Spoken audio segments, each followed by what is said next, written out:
اللہ الرحمن الرحیم۔ السلام علیکم ورحمۃ اللہ۔ سب سے پہلے میں اپنا تعارف کرا دیتا ہوں۔ میرا نام Mohammad Ishaq Shah, subject specialist Urdu, government higher secondary school Sarai Naurang سے میرا تعلق ہے۔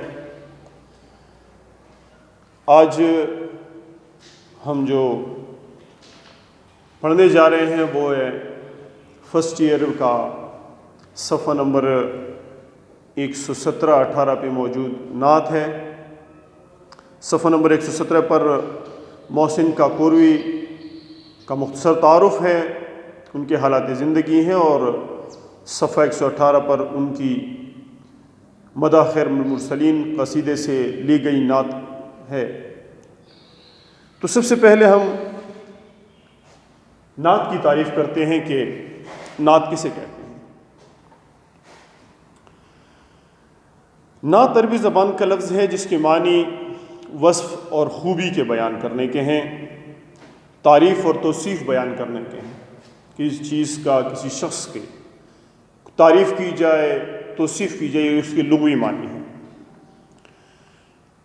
لیکن اصطلاحاً حضور نبی کریم صلی اللہ علیہ وآلہ وسلم کی تعریف، ان کی شان بیان کرنا، ان کے فضائل، اخلاق، اوصاف، شمائل، یہ سب کچھ بیان کرنا نعت کے زمرے میں آتا ہے۔ آج کل ہمارے ہاں اس حوالے سے کچھ ابہام پایا جاتا ہے۔ میں تھوڑی سی اس کی وضاحت کرنا چاہوں گا کہ ہم چاہے وہ کسی کی منقبت ہو، چاہے دیگر نظمیں ہوں، ان کو بھی ہم نعت میں آج کل ہمارے ہاں شمار کیا جاتا ہے۔ میں اپنے علاقے کی بات کر رہا ہوں، لیکن اصل میں جب تک اس میں حضور صلی اللہ علیہ وسلم کی منقبت بیان نہ کی جائے، ان کی شان کو بیان نہ کیا جائے، ان کی فضائل، ان کے خصائل، ان کے شمائل بیان نہ کیے جائیں، اس وقت تک ہم اسے نعت نہیں کہہ سکتے۔ یہاں پہ میں تھوڑی بہت حمد، نعت اور منقبت میں فرق بھی بیان کرنے دینا چاہوں گا کہ اس میں ہم تھوڑے گڑبڑ ہو رہے ہیں۔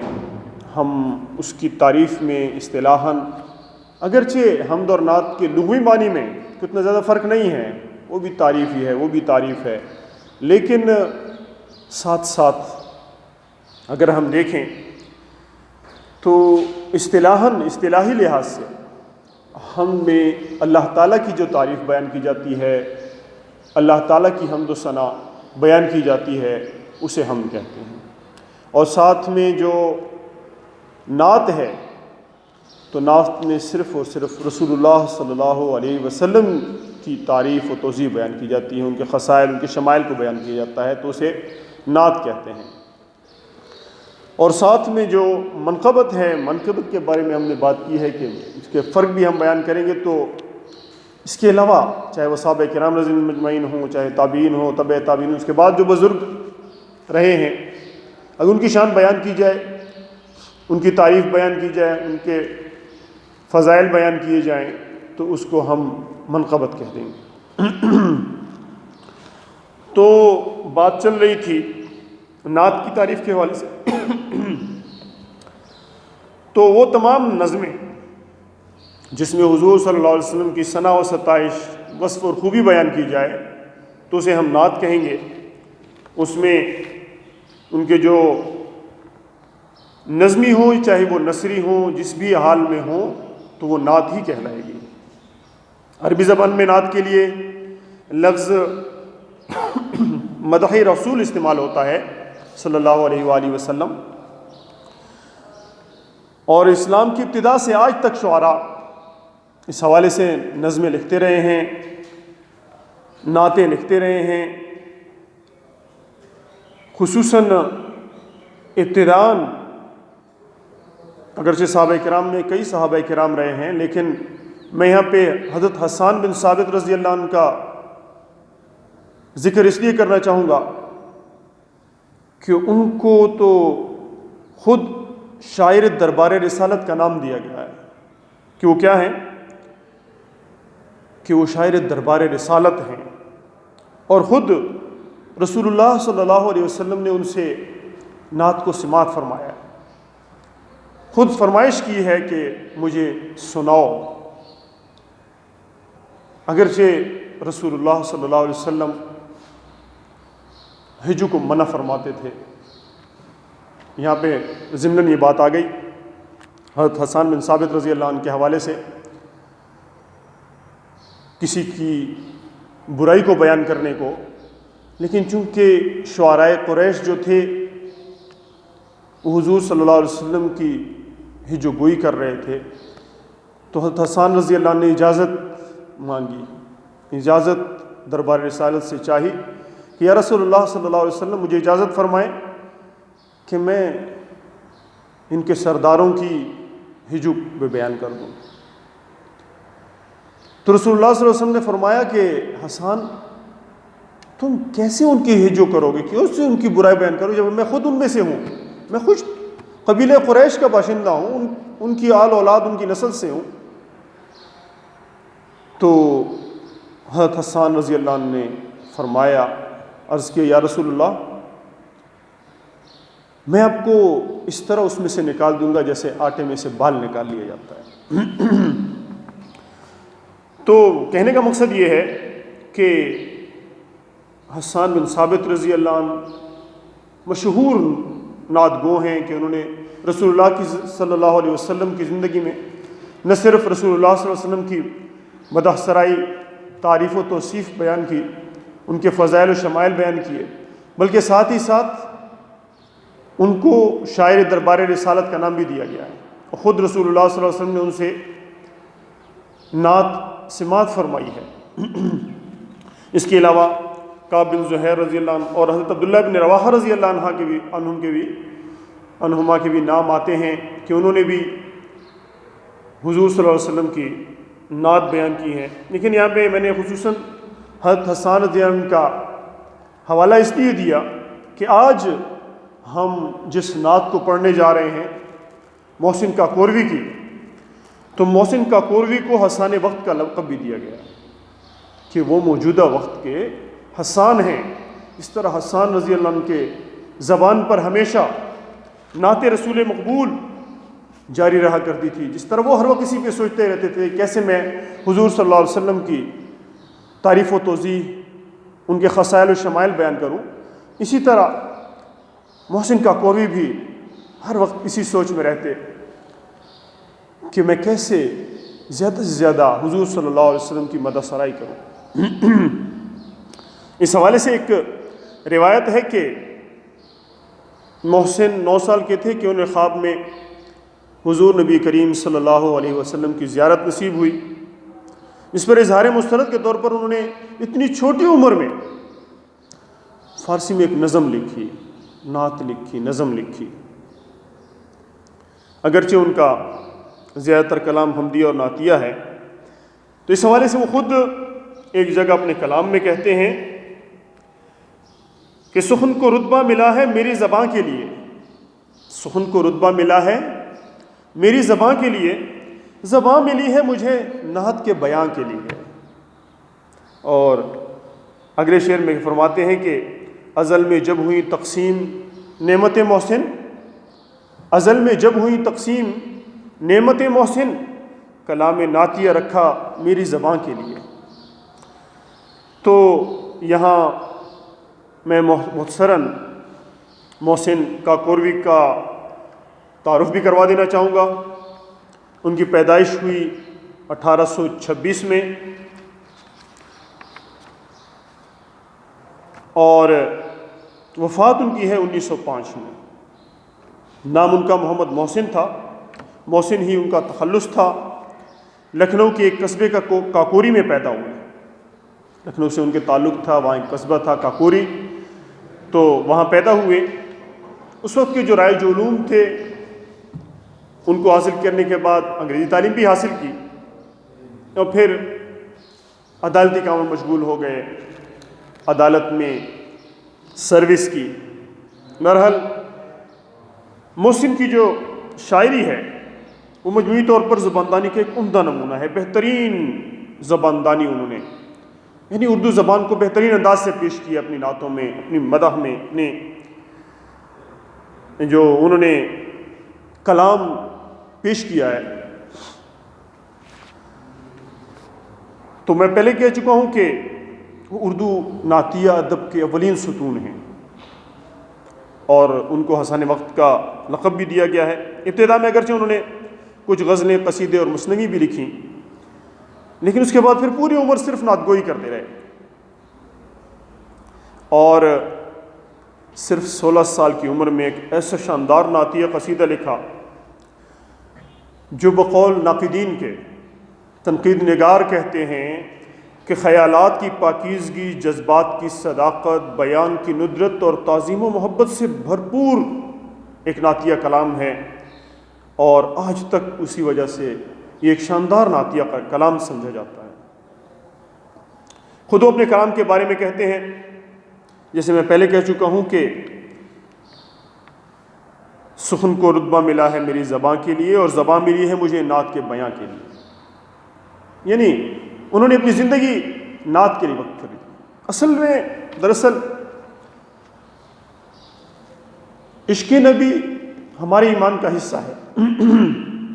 خود رسول اللہ صلی اللہ علیہ وسلم فرماتے ہیں، لا یؤمن احدکم حتی اکون احب الیہ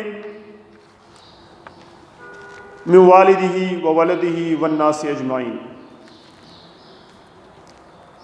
لا یؤمن احدکم، تم میں سے کوئی شخص اس وقت تک مسلمان نہیں ہو سکتا حتی اکون احب الیہ، جب تک کہ میں اسے محبوب نہ ہو جاؤں، من والدہ، اپنے والد سے، وولدہ، اپنی اولاد سے، والناس اجمعین، دنیا کے تمام انسانوں سے، جتنے بھی لوگ ہیں دنیا کے، ان میں سب سے زیادہ میں انہیں محبوب نہ ہو جاؤں، اس تک ایمان مکمل نہیں ہوتا۔ اس وقت وہ شخص مومن ہے ہی نہیں۔ اپنے آپ کو اگر مومن کہتا ہے تو وہ غلط کہہ رہا ہے۔ دیکھیں صحابہ کرام رضی اللہ عنہم اجمعین وہ کیوں دنیا میں ستارے بن کر چمکے۔ آج ہم سٹارز، پتہ نہیں، یہ منہ سے وہ الفاظ ادا نہیں ہوتے مجھ سے، لیکن میں اتنا ضرور کہنا چاہوں گا کہ ایمان کا تقاضا ہے، اور حضور صلی اللہ علیہ وسلم نے جن کو سٹارز بتایا ہے ہمیں ان کی تقلید کرنی ہے۔ اصحابی کالنجوم، فرمایا میرے جو صحابہ ہیں وہ سٹارز ہیں، وہ نجوم ہیں، وہ ستارے ہیں۔ بِأَيِّهِمْ اقْتَدَيْتُمْ اهْتَدَيْتُمْ، تم ان میں سے جس کی بھی پیروی کرو گے ہدایت پر چلے جاؤ گے، ہدایت پا جاؤ گے۔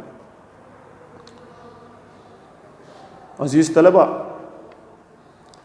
دیکھیں اللہ تعالیٰ خود فرماتے ہیں، اعوذ باللہ من الشیطان الرجیم، بسم اللہ الرحمن الرحیم، النبی اولیٰ بالمؤمنین من انفسہم،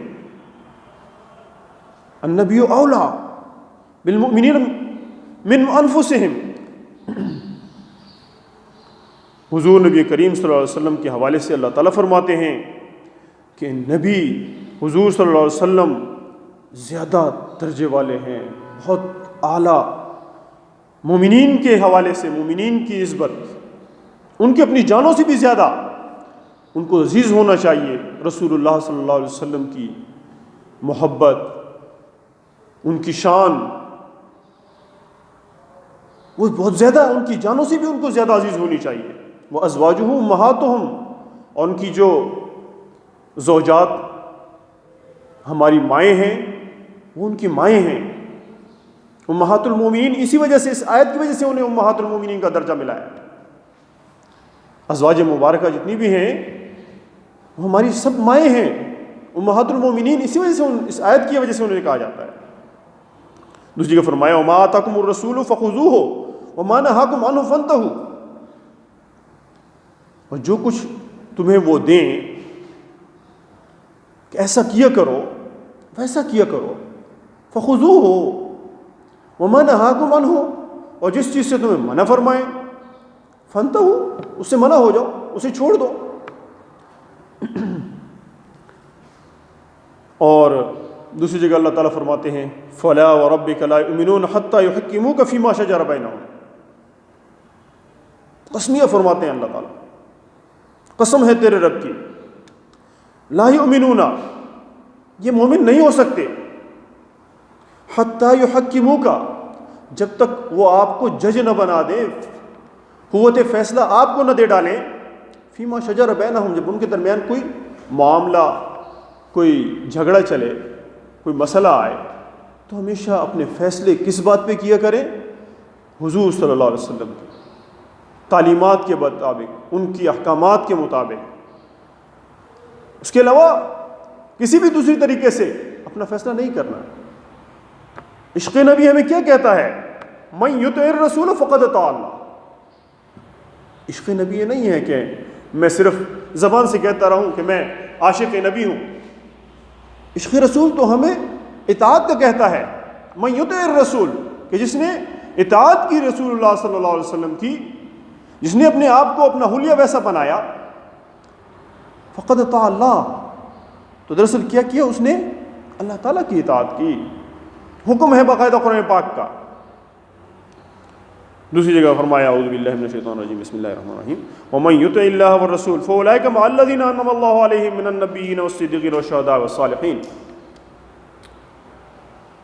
ومن یطع اللہ، اور جس نے فرما برداری کی، اطاعت کی اللہ تعالیٰ کی اور اس کے رسول صلی اللہ علیہ وسلم کی، فاولئک، بس یہ لوگ مع الذین، ان لوگوں کے ساتھ ہوں گے، انعم اللہ علیہم، جن پر اللہ تعالیٰ نے اپنے انعامات فرمائے، ہم روز نماز میں پڑھتے ہیں انعمت علیہم، ان کی اس کی تفسیر ہے یہ آیت کہ اللہ تعالیٰ نے انعام کن لوگوں پہ فرمایا ہے؟ تو انعم اللہ علیہم من النبیین، وہ کون لوگ ہیں؟ نبی ہیں، والصدیقین، اور صدیق سچے، والشہداء، اور شہداء اللہ کے راستے میں شہید ہوئے، والصالحین، اور نیک لوگ، یہ انعم اللہ علیہم۔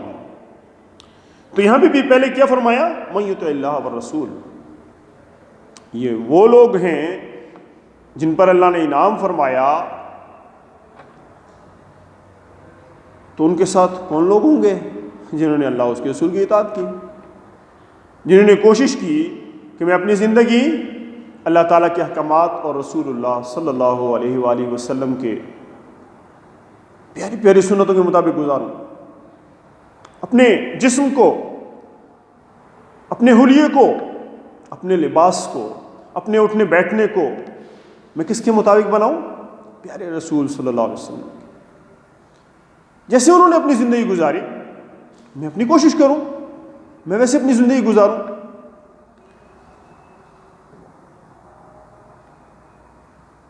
آج ہم عشق رسول کی باتیں بہت کرتے ہیں، لیکن دراصل محبت کیا ہے؟ رسول اللہ صلی اللہ علیہ وسلم کی محبت تو یہ ہے کہ ہم پیارے رسول صلی اللہ علیہ وسلم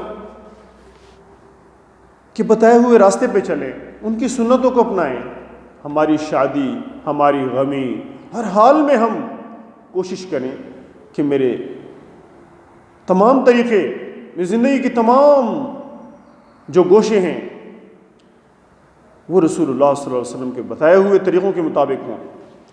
تو کہنے کا مقصد یہ ہے کہ حب رسول ضروری ہے نعت کے لیے، عشق رسول ضروری ہے ہمارے ایمان کے لیے، کہ ایمان بغیر حب رسول کے مکمل نہیں ہو سکتا۔ جب تک ہم اپنی زندگی کو رسول اللہ صلی اللہ علیہ وسلم کی سنتوں کے مطابق نہیں ڈھالیں گے، اس وقت تک ہمارا ایمان نامکمل رہے گا۔ اور محسن کاکوروی رحمہ اللہ، وہ تو یقیناً عشق رسول میں اتنے وہ اس سے بھرپور تھے کہ دن رات تو بس نعتیہ قصائد ہی لکھتے رہے، ساری عمر انہوں نے اسی میں گزاری کہ کیسے میں زیادہ سے زیادہ حضور نبی کریم صلی اللہ علیہ وسلم کی نعت کو لوگوں تک پہنچاؤں، اپنے زبان کو ہمیشہ ان کے ذکر سے تر رکھوں۔ تو یہاں پہ اب ہم آتے ہیں سبق کی طرف۔ صفحہ 118 پہ جو نعت ہے اس میں محسن کاکوروی فرماتے ہیں کہ سب سے اعلیٰ تیری سرکار ہے، سب سے افضل، سب سے اعلیٰ تیری سرکار ہے سب سے افضل، یعنی یا رسول صلی اللہ علیہ وسلم، رسول صلی اللہ علیہ وسلم کو مخاطب کرتے ہیں، فرماتے ہیں کہ آپ کی ذات مبارکہ سب سے اعلیٰ ہے، سب سے افضل ہے، آپ سے زیادہ اعلیٰ و برتر اس دنیا میں کوئی نہیں. یہ دنیا پیدا ہی آپ کی وجہ سے کی گئی. لولا کا لما خلقت الافلاک. اگر حضور نبی کریم صلی اللہ علیہ وسلم کو پیدا کرنا مقصود نہ ہوتا، جو محبوب ہیں اللہ تعالیٰ کے، تو یہ کائنات بھی نہ بنتی، ہم بھی نہ ہوتے، دنیا بھی نہ ہوتی، کچھ بھی نہ ہوتا. یہ سب کچھ پیدا کیا گیا ہے تو آپ کی ذات بابرکات کی وجہ سے پیدا کیا گیا. اتنی عظیم شخصیت، اتنی عظیم ذات، آپ سے نہ کوئی اعلیٰ ہے اور نہ افضل ہے. میرے ایمان میں مفصل کا یہی ہے مجمل. کہتے ہیں اس کا اختصار اگر میں کرنا چاہوں اپنے ایمان کا، تفصیلاً، ایمان تو تفصیلی ہے، معنی مفصل آپ لوگوں کو معلوم ہوگا، بہرحال بیان کر دیتا ہوں. ایمان مفصل، ایمان مجمل. ایمان مفصل میں ہم اللہ تعالیٰ پہ ایمان لاتے ہیں. آمنت باللہ و ملائکتہ، اس کے فرشتوں پہ ایمان لایا میں. و کتبہ، اور اللہ تعالیٰ کی بھیجی ہوئی کتابیں ہیں، ان پہ بھی میں ایمان لاتا ہوں کہ جتنی بھی سابقہ انبیاء رسول پہ، پیغمبروں پہ کتابیں نازل فرمائی گئیں وہ بالکل حق ہیں، بجا ہیں. اگرچہ آج ان پہ تحریف ہو چکی ہے، الگ سی بات ہے، لیکن اس وقت جو حضرت موسیٰ علیہ السلام پہ نازل ہوئی، حضرت داؤد علیہ السلام پہ نازل ہوئی زبور، حضرت موسیٰ علیہ السلام پہ نازل ہوئی تورات، اور حضرت عیسیٰ علیہ السلام پہ نازل ہوئی انجیل، یہ سب برحق ہیں. اس کے علاوہ جو صحائف نازل کیے گئے مختلف انبیاء کرام کی طرف، چاہے موسیٰ علیہ السلام کی طرف ہیں نازل کیے گئے یا ابراہیم علیہ السلام کی طرف، یہ سب برحق ہیں. ہمارا ان پہ ایمان ہے. لیکن موجود اس وقت ہمارے جو موجودہ قرآن ہے، جو ہمارے پیارے نبی حضرت محمد مصطفیٰ صلی اللہ علیہ وآلہ وسلم پہ نازل فرمایا گیا، اس کی وجہ سے تمام سابقہ کتابیں منسوخ سمجھی جاتی ہیں، اور اس وقت ہمیں عمل صرف اور صرف قرآن مجید پہ کرنا ہے. وَرُسُلِهِ، اور تمام انبیاء کرام، تمام رسولوں پہ میں ایمان لایا. وَالْقَدْرِ خَيْرِهِ وَشَرِّهِ مِنَ اللَّهِ تعالیٰ، اور اچھی بری تقدیر بھی اللہ تعالیٰ کی طرف سے ہے، اس پہ بھی میں ایمان لاتا ہوں. وَالْبَعْثِ بَعْدَ الْمَوْتِ، اور موت کے بعد جی اٹھنے پر بھی میں ایمان لاتا ہوں کہ قیامت کا ایک دن ہوگا جب مجھ سے پوچھا جائے گا کہ میں نے دنیا میں کیا کیا. باقاعدہ ترازو ہوگا، نیک اور بد اعمال تولے جائیں گے. جس کا نیک اعمال کا پلڑا بھاری ہو جائے گا وہ جنت میں جائے گا، اور جس کے خدا نہ کرے اللہ ہمیں اس سے بچائے، برے اعمال کا پلڑا جس کا بھاری ہو جائے تو وہ لوگوں سے منہ چھپاتا پھرے گا اور دوزخ میں اسے ڈال دیا جائے گا. اللہ تعالیٰ ہمیں محفوظ رکھے. تو جس طرح ہم دنیا میں کوشش کرتے ہیں کہ ہم کامیاب ہوں، اسی طرح آخرت کے لیے بھی ہمیں تیاری کرنی ہوگی. اور آخرت کی تیاری کیا ہے کہ پہلے جیسے میں کہہ چکا ہوں کہ اللہ تعالیٰ کے احکامات کو رسول اللہ صلی اللہ علیہ وسلم کی پیاری پیاری سنتوں کے مطابق اس پہ عمل پیرا ہونا، یہی بس ضروری بات ہے. اس پہ اگر ہم عمل پیرا ہو گئے تو آخرت میں ہم کامیاب ہو گئے. اور اگر ہم اس کے مخالف چلے، اس جیسے نہ چلے، تو خدا نہ کرے ہم ناکام ہو جائیں گے. اور وہ ہمیشہ کی ناکامی ہے کہ جس کو فرمایا کہ موت کو بھی موت آ جانی. امام غزالی رحمۃ اللہ علیہ کیا فرماتے ہیں کہ اگر زمین اور آسمان کا درمیان اس کو رائی کے دانوں سے بھر دیا جائے،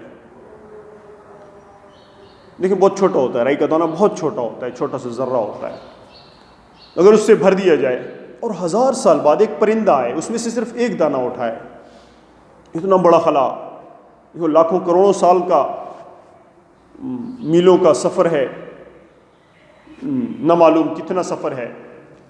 تو فرماتے ہیں کہ اگر 1000 سال بعد ایک پرندہ آئے اور ایک دانہ اٹھا کے لے جائے تو یہ تو ممکن ہے کہ تمام دانے ختم ہو جائیں، لیکن آخرت کی زندگی نہ ختم ہونے والی ہے. تو ہمارا قیامت کے بعد جی اٹھنے پر بھی یقین ہے، ایمان ہے ہم سے پوچھا جائے گا کہ تم نے دنیا میں کیا کیا اور کیسے کیا، تمہیں جوانی عطا کی گئی، تمہیں دولت عطا کی گئی، تمہیں زندگی عطا کی گئی، اس میں کیا کیا تم نے۔ اور اس کے ساتھ ساتھ ایمان مجمل کیا ہے؟ آمنت باللہ کما ہوا باسمائہ و صفاتہ وقبلت جمیع احکامہ اقرار باللسان و تصدیق بالقلب۔ آمنت باللہ، میں ایمان لایا اللہ تعالیٰ پر، کما ہوا باسمائہ، جیسا کہ وہ ہے اپنے ناموں کے حوالے سے، و صفاتہ و صفات کے حوالے سے، وقبلت جمیع احکامہ، اللہ تعالیٰ کے تمام احکامات کو میں قبول کرتا ہوں۔ اقرار باللسان، اس بات کا میں زبان سے بھی اقرار کرتا ہوں، تصدیق بالقلب، اور دل سے اس کی تصدیق بھی کرتا ہوں، صرف زبان سے نہیں، تصدیق بھی کرتا ہوں دل سے۔ اور ایمان، یہ ایمان مجمل، ایمان فصل کی میں نے مختصر تعریف کر دی، لیکن کہنے کا مقصد کیا ہے؟ نعت میں محسن کاکوری کیا کہنا چاہتے ہیں؟ وہ کہنا چاہتے ہیں کہ میرے ایمان مفصل کا یہی ہے مجمل۔ اس کا اگر میں اختصار بیان کروں تو اس کا اختصار یہی ہے کہ میرے پیارے رسول صلی اللہ علیہ وسلم کی جو ذات بابرکات ہے، وہ دنیا کی افضل ترین ذات ہے، اس کائنات کی افضل ترین ذات ہے، اس سے بڑھ کر کوئی نہیں۔ گل خوش رنگ رسول مدنی و عربی، خوبصورت خوشنما پھول ہیں میرے پیارے نبی، جو مدنی بھی ہیں اور عربی بھی ہیں۔ عربی تو یقیناً ہیں، جزیرۃ العرب میں پیدا ہوئے، اور مدنی ہیں کہ مدینے کی طرف ہجرت فرمائی، تو رسول مدنی بھی ہیں، رسول عربی بھی ہیں۔ زیب دامان ابد، زیب دامان ابد ترائے دستار ازل، یعنی کہ اگر آخرت کے حوالے سے دیکھا جائے تو اس کا جو زیب و زینت ہے، اس کی جو خوبصورت ہے آخرت کے دامن کی، تو وہ بھی صرف و صرف میرے پیارے رسول صلی اللہ علیہ وسلم کی ذات بابرکات کی وجہ سے ہے، کہ وہ آخرت کا وہ دن، قیامت کا وہ دن، اس دن ہر کسی کو نفسی نفسی کی پڑی ہوگی، ہر کوئی اس بات پہ ہوگا پتہ نہیں میرے ساتھ کیا معاملہ ہوگا، ہر کسی کے سامنے صرف اپنے ہی اعمال سامنے ہوں گے، پتہ نہیں میرے ساتھ کیا معاملہ ہونے والا ہے، ہر کوئی نفسی نفسی کی رٹ لگائے ہوئے ہوگا، یہاں تک کہ انبیاء کرام بھی نفسی نفسی پکار رہے ہوں گے۔ اس دن میرے پیارے نبی صلی اللہ علیہ وسلم کیا فرمائیں گے؟ امتی امتی، سبحان اللہ۔ تو ذمہ دامان ابد کی اخروی جو خوشی ہے، اس کی جو خوبصورتی ہے، وہ بھی میرے پیارے نبی صلی اللہ علیہ وسلم کی وجہ سے ہے، اس کے دامن کی جو خوبصورتی ہے۔ اور تر دستار ازل، اور ازل کے جو پگڑی کا ترہ ہے نا، جو اوپر کھڑا کیا جاتا ہے، وہ بھی میرے پیارے نبی صلی اللہ علیہ وسلم، جب کائنات میں کچھ بھی نہیں تھا، اس دنیا کو بھی پیدا ہی نہیں کیا گیا تھا، اس وقت کیا تھا؟ صرف میرے پیارے نبی صلی اللہ علیہ وسلم کی ذات بابرکات موجود تھی۔ اور حضرت آدم علیہ السلام جب پیدا ہوئے تو حضور صلی اللہ علیہ وسلم کے حوالے سے انہوں نے دعا فرمائی کہ اللہ ان کی برکت سے مجھے بخش دے۔ اللہ تعالیٰ باوجود علم کے پوچھتے ہیں کہ تمہیں یہ کیسے معلوم ہوا؟ فرمایا کہ میں نے عرش پہ لکھا ہوا دیکھا تھا کہ لا الہ الا اللہ محمد رسول اللہ، تو یہ میں نے اس وقت سے سمجھ لیا تھا کہ ایسی برکت ذات ہے کہ جس کے وسیلے سے مجھے شفاعت مل سکتی ہے۔ تو اس وقت جب یہ کائنات پیدا بھی نہیں ہوئی تھی، اس وقت بھی حضور صلی اللہ علیہ وسلم ستارے کی مانند کائنات میں موجود تھے۔ تو اوج رفت کا قمر، آسمان کی بلندی پر چاند جیسے ہے میرے پیارے نبی، اور نخل دو عالم کا ثمر، دونوں جہانوں کی جو درخت کا پھل ہے وہ بھی میرے پیارے نبی صلی اللہ علیہ وسلم ہے۔ چاہے یہاں ہیں تو وہ رحمت للعالمین ہیں، پوری دنیا کے تمام انسانوں کے لیے، نہ صرف انسانوں کے لیے بلکہ جانوروں کے لیے، سب کے لیے وہ کیا ہے؟ وہ سب کے لیے رحمت بن کے آئے، جانوروں کے لیے بھی رحمت بن کے آئے، انسان تو انسان۔ یہ فرمایا کہ چاہے آپ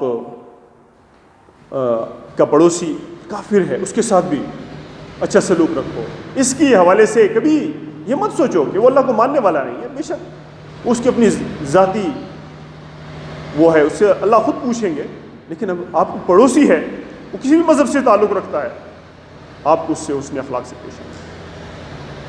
تو دونوں جہانوں کا جو کیا ہے؟ سرسبز ہے، دونوں جہان جو سرسبز ہیں وہ میرے پیارے نبی کی وجہ سے، اس کا پھل وہ میرے پیارے نبی صلی اللہ علیہ وسلم ہیں۔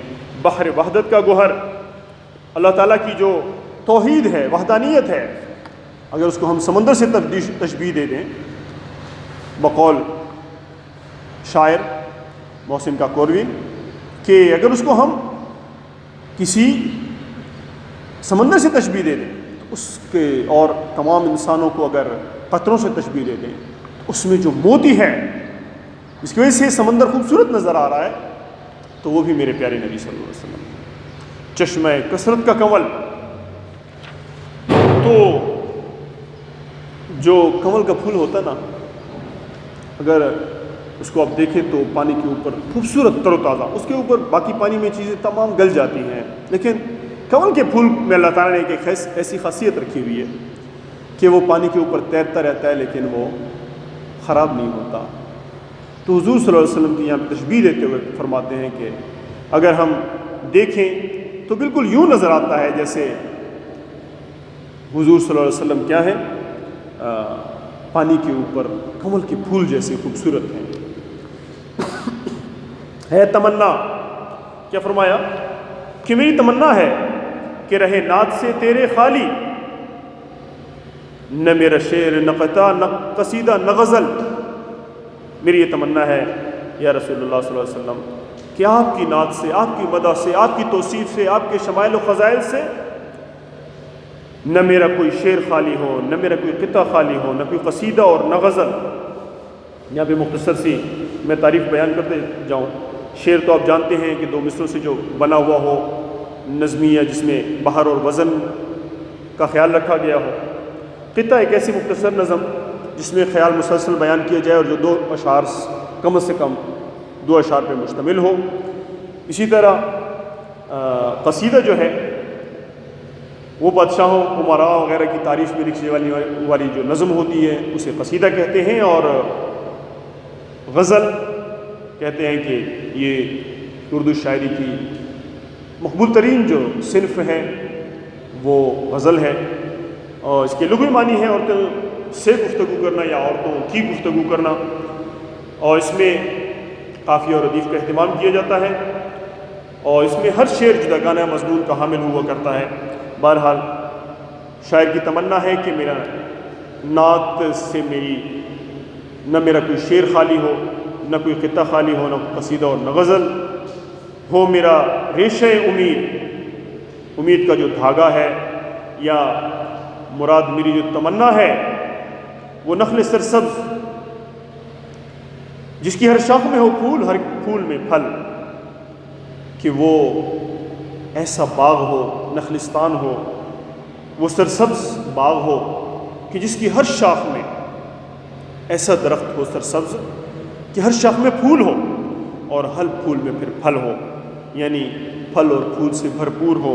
رخ انور کا تیرے دھیان رہے بعد فنا، رخ انور کا تیرے دھیان رہے بعد فنا، تیرے روشن چہرے کا میرے اس دنیا سے جانے کے بعد بھی مجھے خیال رہے، میرے سامنے رہے، مجھے دھیان رہے، میرے ہمراہ چلے راہ آدم میں مشعل۔ اور آپ کی جو محبت ہے وہ یہاں سے جانے کے بعد بھی میرے ساتھ رہے، چاہے میں اس دنیا کو چھوڑ جاؤں، قبر میں جاؤں، آخرت میں جاؤں، جہاں بھی ہوں میرے ساتھ ہر جگہ آپ کی محبت موجود ہو، آپ کی توجہ موجود ہو، میرا دھیان ہر وقت آپ کے ساتھ رہے، آپ کی محبت میرے ساتھ رہے، میں آخرت میں بھی آپ کی محبت کے ساتھ اٹھوں۔ یہ ہے ان کی دعا۔ صف محشر میں تیرے ساتھ ہو تیرا مداح، اور آخر میں یہ بہترین دعا ہے، اللہ تعالیٰ ہمیں بھی اس دعا میں شامل فرمائے کہ صف محشر میں تیرے ساتھ ہو تیرا مداح، جب قیامت کا دن قائم ہو، محشر کا دن قائم ہو، روز جزا قائم ہو، تو وہاں پہ تیرا یہ مداح، تیری نعت توصیف بیان کرنے والا، تیری تعریف بیان کرنے والا تیرے ساتھ ہو، ہاتھ میں ہو یہی مستانہ قصیدہ یہ غزل، ہاتھ میں ہو یہی مستانہ قصیدہ یہ غزل جو انہوں نے لکھی ہے، یہ جو انہوں نے قصیدہ لکھا ہے مداح خیر المرسلین، یہ اس کا ایک چھوٹا سا حصہ ہے، اس سے منتخب کیا گیا۔ تو کہتے ہیں کہ آخرت میں قیامت کے دن میرے ہاتھ میں یہ موجود ہو، یہ قصیدہ، یہ جو میں نے مستانہ قصیدہ آپ کی محبت میں سرشار ہو کے لکھا ہے، تو قیامت کے دن بھی میرے ساتھ یہ موجود ہو۔ اللہ تعالیٰ ہمیں بھی حضور صلی اللہ علیہ وسلم کی محبت سے سرشار فرمائے، اور ہمیں اللہ تعالیٰ ان کی پیروی کرنے کی توفیق عطا فرمائے، ان کا اتباع کرنے کی توفیق عطا فرمائے، اور دنیا اور آخرت میں کامیاب فرمائے۔ والسلام۔